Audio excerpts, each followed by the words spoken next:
رسول کریم صلی اللہ علیہ وآلہ وسلم نے فرمایا، اللہ تعالیٰ فرماتا ہے کہ جب میرا بندہ کسی برائی کا ارادہ کرے تو اسے نہ لکھو یہاں تک کہ اسے کر نہ لے، جب اس کو کر لے پھر اسے اس کے برابر لکھو، اور اگر اس برائی کو وہ میرے خوف سے چھوڑ دے تو اس کے حق میں ایک نیکی لکھو، اور اگر بندہ کوئی نیکی کرنی چاہے تو اس کے لیے ارادہ ہی پر ایک نیکی لکھ لو، اور اگر وہ اس نیکی کو کر بھی لے تو اس جیسی 10 نیکیاں اس کے لیے لکھو۔ حضرت عباد بن ابی سعید رضی اللہ عنہ سے مروی ہے کہ انہوں نے حضرت ابو ہریرہ رضی اللہ عنہ کو یہ کہتے ہوئے سنا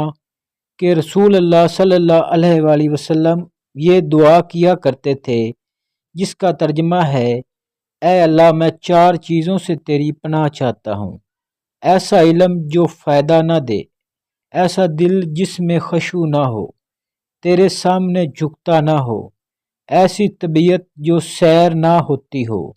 اور ایسی دعا جو قبول نہ ہو۔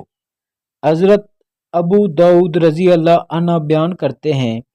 رسول اللہ صلی اللہ علیہ وآلہ وسلم نے ارشاد فرمایا،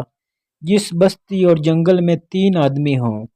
اور وہاں با جماعت نماز کا اہتمام نہ ہو تو پھر سمجھو کہ ان پر شیطان غالب آ چکا ہے۔ تم جماعت کے ساتھ لگے رہو، بھیڑیا الگ اور دور رہنے والی بکریوں کو کھا جاتا ہے۔